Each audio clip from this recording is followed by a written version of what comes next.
યુગ ઋષિનો સંદેશ મૃત્યુ અને જીવનનું જોડું છે. સારો ઉદ્દેશ્ય રાખી સત્કર્મ કરતાં કરતાં જીવવું યોગ્ય છે.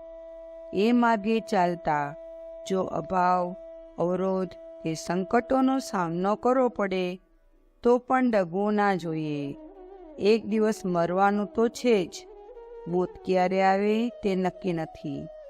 જો ગમે ત્યારે મરવાનું જ હોય તો પછી શ્રેષ્ઠ ઉદ્દેશ્ય માટે કદાચ મરવું પડે તો એમાં ડરવું શા માટે? સામાન્ય મોતથી મરવાના બદલે શ્રેષ્ઠ ઉદ્દેશ્ય માટે મરવાથી આત્મસંતોષ મળે છે. એનાથી એક અનુકરણીય આદર્શ લોકોની સામે રજૂ થાય છે અને શૂરવીર તથા સાહસિક મહામાનવોની શ્રેણીમાં પોતાની ગણતરી થાય છે.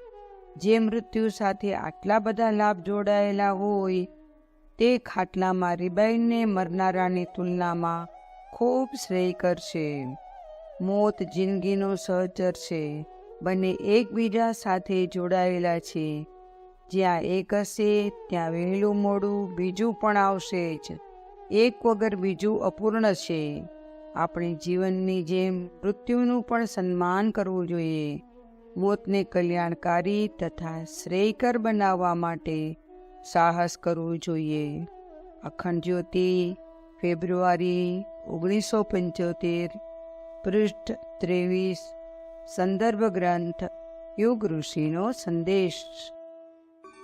શાંતિકુંજ વિડિયો ગુજરાતી યુટ્યુબ ચેનલને સબસ્ક્રાઇબ કરો તથા બાકીના વિડિયોઝનો લાભ લેવા માટે બેલ આઇકન જરૂર દબાવો. ધન્યવાદ.